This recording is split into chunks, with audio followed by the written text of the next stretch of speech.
Good afternoon. Thanks for joining us again on the program FLIPSIDE. I'm your host, Daisy Leo Asikidi.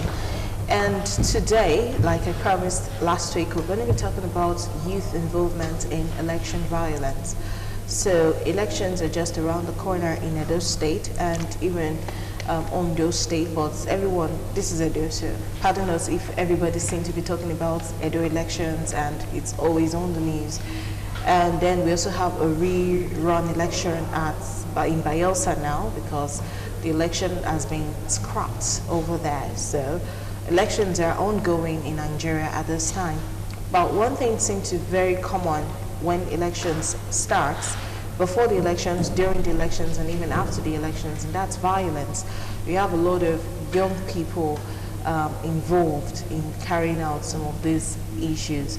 Now, some will say it's not really about the young people that you see at the fore, but the sponsors of this violence are the main electoral violent people, not the young people you're saying. But regardless of it all, we're going to talk about youth involvement in election violence. And I have two guests in the house who are youths, and we will be talking about this together. Close to me is Peter Agwebo. He's actually the Executive Director of Mind Initiative. It's good to have you on the show again. Thanks for having me. And then I have another gentleman here. I have Marcos Iyamu. He's Marvis Iyamu. Marvis. Oh my God. Okay, my bad. Marvis Iyamu, and he's representative for African Youth Parliament. Good to have you on the show. Good afternoon. All right. So election violence, youth involvement.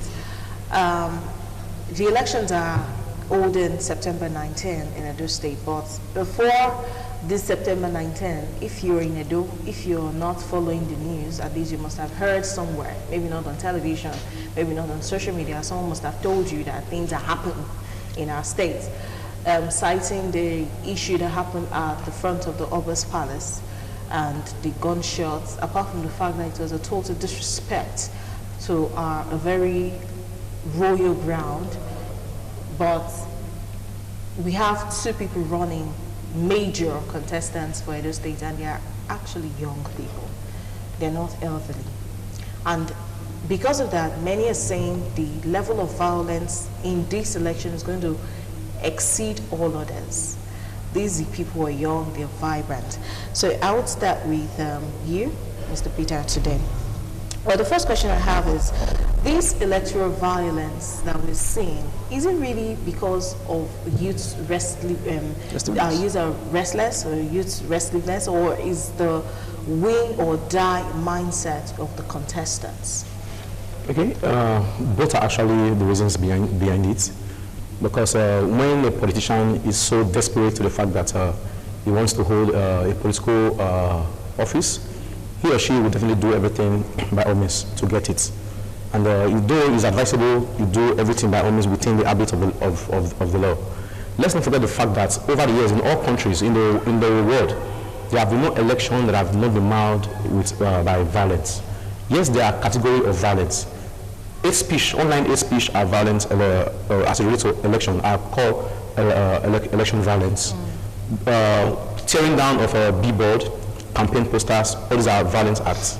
However, in most civilized countries, the level at which assassination, kidnapping, adoption of candidates or political party support groups is actually low compared to how it is in a developed country like Nigeria, or developing country like Nigeria. So the youth restiveness now, and also poverty, hunger, because when youths are being mobilized to cause mayhem to other persons, definitely the woman will be involved, because first, not all youths that are in the streets knows where their next income, their next means of livelihood will come. They don't know their next meal, how they're going to take their dinner, if it's going to be rice or going to be, Now a politician is mobilizing them to go and create havoc, telling them that when you do this, I'll give you 2,000 naira. In fact, as little as 1,000 naira.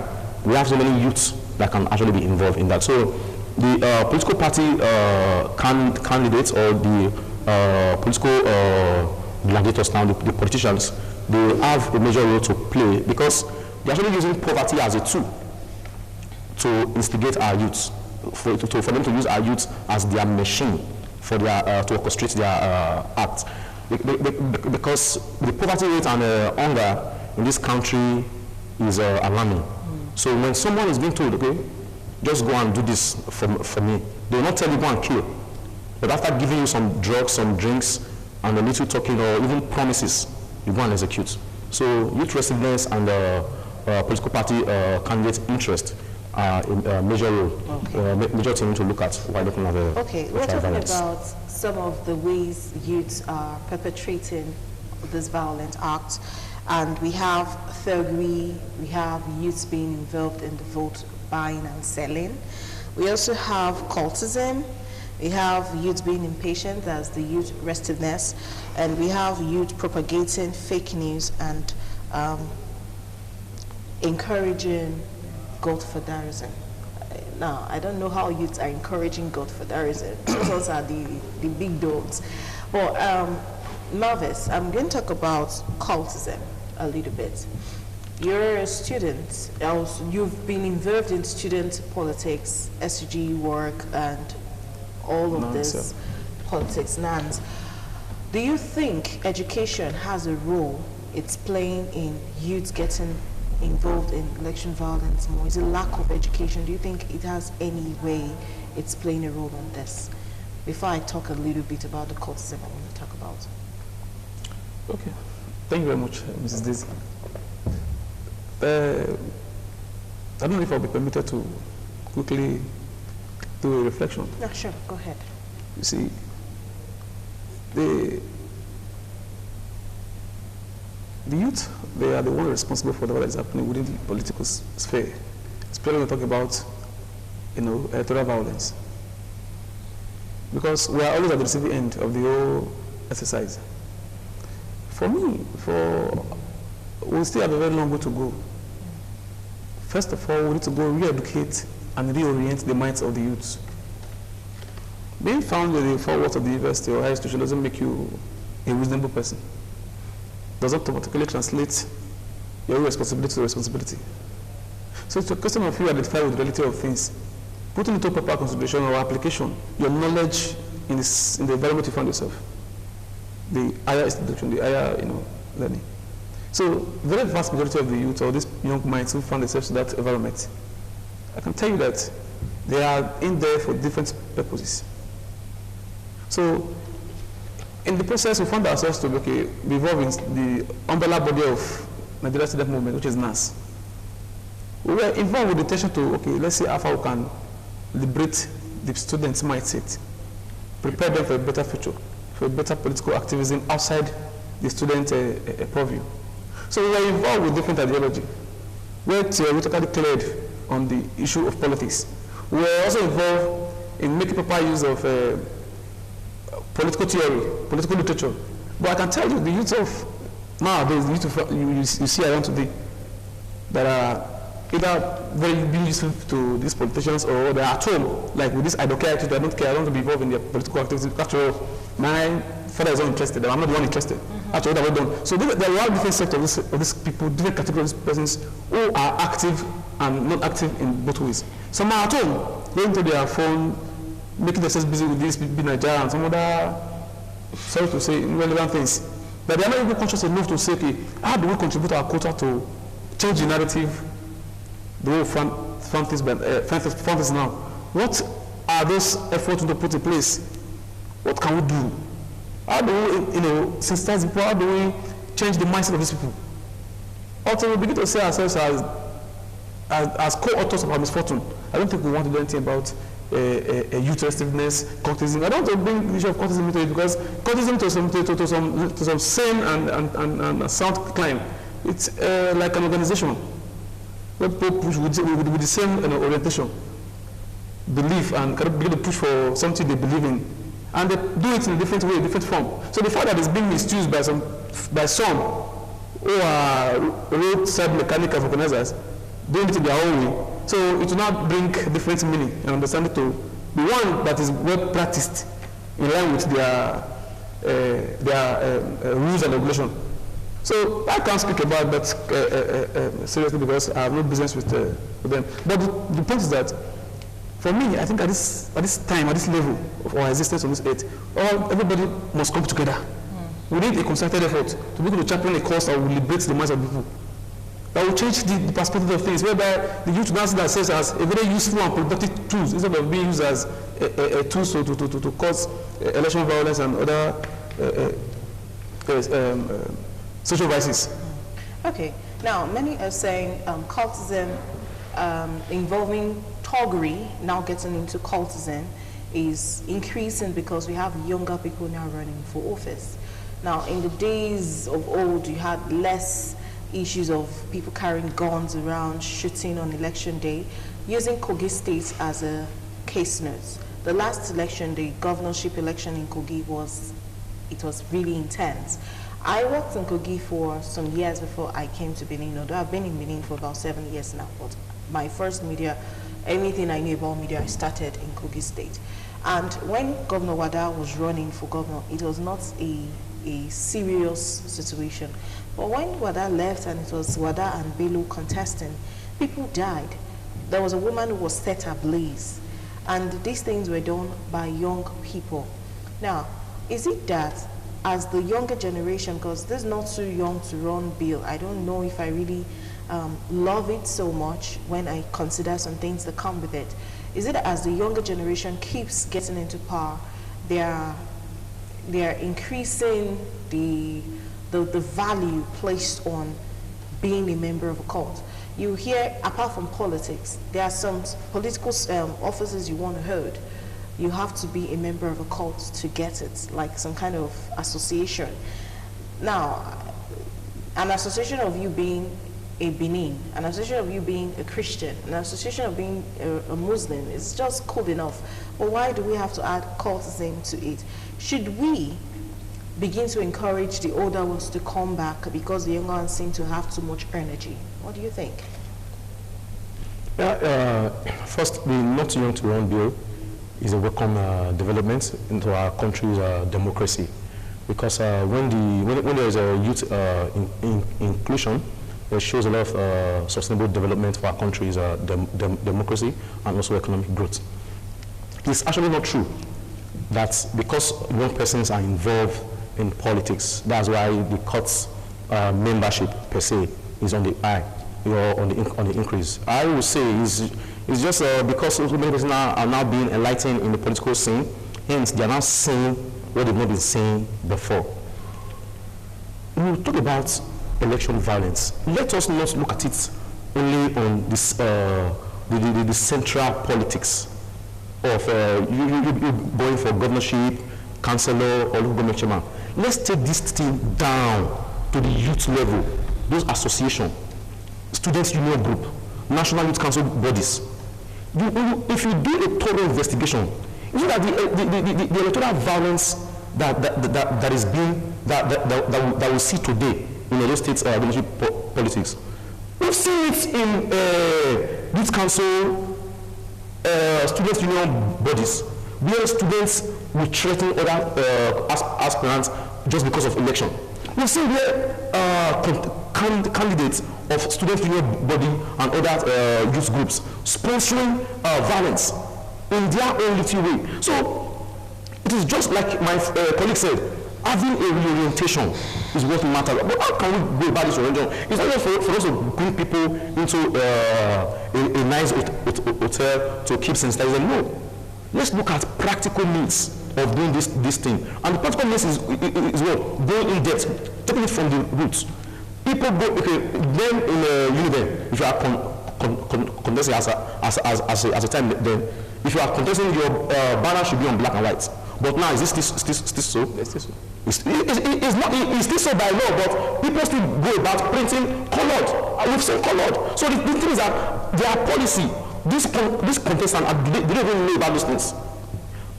Very soon now, we'll start hearing peace treaty in the state governorship. How informed, how important to this person is, even all this peace treaty too. So I think what we are looking at here is not only the general political scenario now, but at our various level, even some lecturers who are supposed to, national mass is not a guide. NAMS will not be a guide to educate other students on election process. That's just an association. And these persons that are there, they are in for their own interest. The parliament cannot even checkmate the executive because of interest. So now, and I'm very sure that in universities, we have staff advisors that does those things. How sincere are they with those things? So we need to look at individual behavioral change and see how we give the proper orientation to ourselves. In all of this, poverty and hunger is a major thing we need to look at. If these two things is not being eradicated, I am afraid that we'll still be having issues as relates to election violence. Okay, you said something about peace treaties and all that. Now, we have a National Peace Committee that gets really involved in politics when it's presidential. They make the contesting parties sign a document that they would relinquish office or take the results without causing much crisis. Now, we might be having that in Edo State at this time. But, Marvelous, do you believe that the Peace Committee is going to be able, in just having a committee coming to tell us to sign, will be able to kill this electoral violence we are expecting? Because the elections haven't come, but from the atmosphere, the tension we're feeling in the air already, this election we just believe is going to be tough. Do you think a peace committee getting involved, getting all the parties, the key players to sign a document that there will be peace, will be able to curb this looming violence? Yes, to a very reasonable extent, I would say that. Of course, you agree with me that those who make peaceful change possible, make violent change inevitable. Of course, peace should be the hallmark of human existence. You know, it's only when there's peace, there will be development, there will be growth. But my question is, will this process actually give yield the needed result in the interest of the people? If the key players, put aside those directly involved or aspiring or context for any position, who are the key players? Who are the force? Who are the useful tools in all this struggle? The youth. So the only way I will say, okay, the process, of course, will give birth to the expected result or in the interest of the people, that at the end of it, or whatever they sign, they'll take responsibility for the action if it falls the other way. But that cannot be achieved without bringing into practice, into usefulness, the youth. In all, from the unit level to world level, and the state level, if they are ready to carry out any process or committee, they should bring the youth to that level.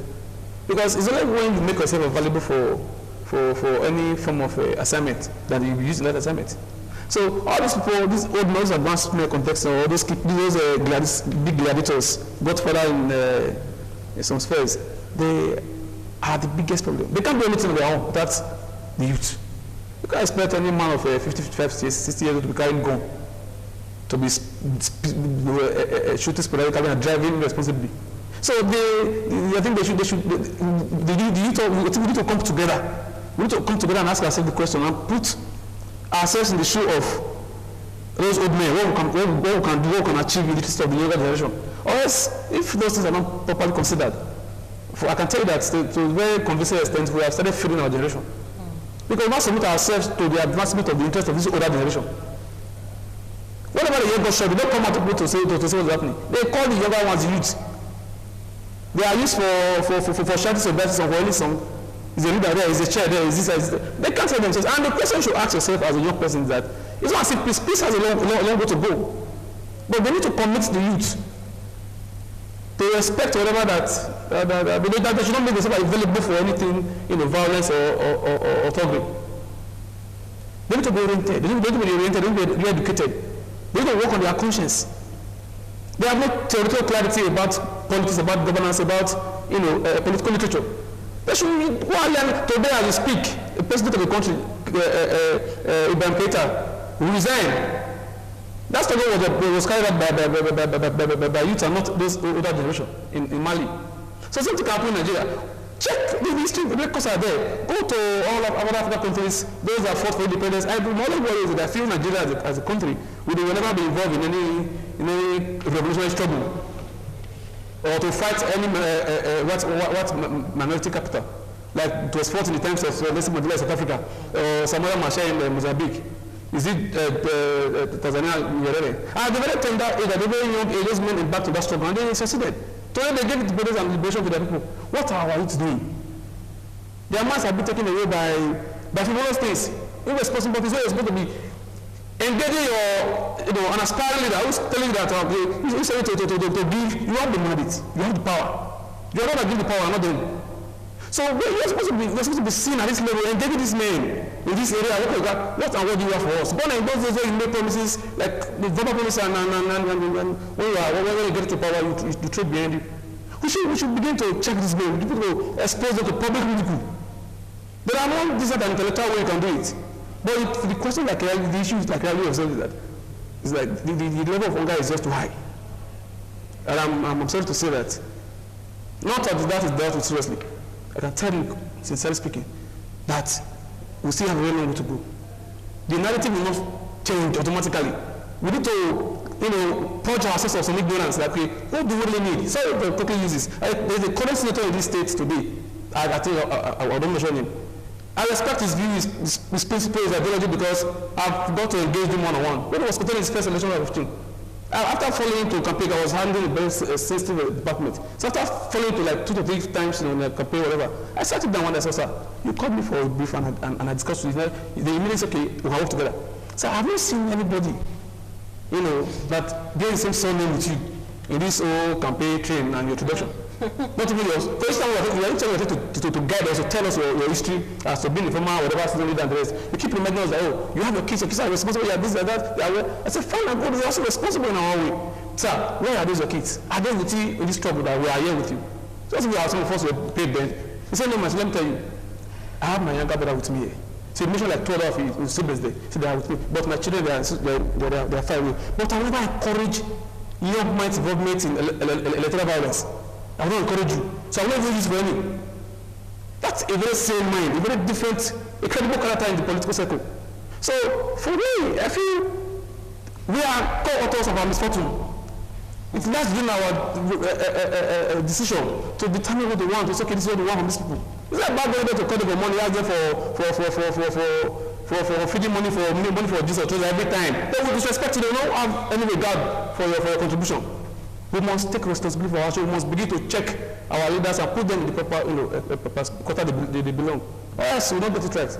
Okay. Thank you. Now, while we're still on the issue of breaking the violent cycle in our elections that seem to be increasing each 4 years, if you watch, you mentioned something about Big Brother. Big Brother Nigeria is one show that many condemn, and they have even much more fans than critics. And they rake in millions of naira yearly when the show comes up. And you have thousands and thousands of youths who vote online with their cash, and they don't care. They just want their favorite candidates to win. Now, the number of people who vote on Big Brother compared to the number of youths who vote in election, you have more voters on Big Brother than in elections. Do you think it's because these elections are done via electronic means? Shouldn't we be pushing for electronic means of voting at this stage? I mean, personally, in my opinion, I think that's the only way to curb all of this violence. But I don't know. Hunger, yes, cool. Poverty, true. Education that is beyond just going to a classroom and getting education that starts from the mind, very true. But how about electronic voting, Peter? What do you think about that? Yeah, electronic voting is a welcome development, and by and large, I can say categorically that during the next election review, we are optimistic that the Senate is actually going to review this, and this has been sent, and we are very sure from the civil society angle that issues like this will be looked into. But that aside, when it comes to what you as an individual wants to do, that word interest must be involved. Those, like we said, the persons that are supporting the Big Brother Nigeria show are more than those that are criticizing it. Why? Because of the interest. So a lot of persons subscribe their phones these days because of Big Brother Nigeria show, the updates. A lot of persons subscribe their GoTV because of Big Brother Nigeria show. But ordinarily, they will have low patronage outside Big Brother Nigeria show. Do you know how many persons are willing to even feature in this program? Yes, I'm not a fan of Big Brother. I mean, if you ask me the names of those persons, I may not know, but because I need to be social, then I can just, when I go through one or two persons' WhatsApp status, I also know this is what the person is talking about. But in reality, if we are having a quiz competition in Nigeria, if we are having a quiz competition in Nigeria, what would be the highest prize for first run-out? No, let's be sincere. You never get up to a million naira for the first run-out, or for the person that will come out in the first position. But do you know how much Big Brother Nigeria will give their winners? 25 million for this year. Okay, now if you are also having any entertainment show, let's say the best comedian of the year, you not only have millions of naira, they also have an official card given to these persons. The person becomes an ambassador, a brand ambassador to various products. Yeah. But when it comes to education, how are we encouraging the young ones there? Keniman Swabmo did, I mentioned him, did, what's it called, quiz commission for primaries and secondary school students there. We know how much we invested in it. But when we are doing competition on entertainment, that's why the entertainment industry is actually making a lot of money. So many persons are now even moving, some will say they are rapper. Today they are rapper, tomorrow you see them as a comedian. But they are still within the habits of the entertainment industry. So we need to get our priorities right. Yes, but as I getting priorities, we need to encourage institutions. Our educational system, is it failing us or is it helping us? In fact, let's do a case study of graduates from, let's say, tertiary institution within the past 10 years. Let's say 2010 to 2020. And let's also do a comparison analysis between graduates of 1985 to 1999. Let's look at the standards of education given to those persons now. Let's look at the what. So we cannot say we want to condemn Big Brother Nigeria when we are not doing the needful. In promoting the other side, we want people to take their mind. So e-voting is a welcome thing, and we are very optimistic that during the next electoral after review, these issues will actually come to play. Okay, I want to say thank you to both of you. On this day, before you blink twice, this showing that election violence is not something that's on. Now, because of the tension they are feeling, I know a lot of people will not want to come out to vote on the 19th of December. We encourage you to go out and vote. Please, you can go back home. Okay? Before any crisis. If you do not go out to vote because you're afraid they're going to shoot guns, people are going to be hurt, those spaces certainly are going to be enough for manipulation. So cast your vote, exercise your franchise. It's very, very important. And I use, well, I'm hoping that gradually things will change. I'm Daisy Ulikio. You can watch the full program again on YouTube. Thanks for watching. Good afternoon.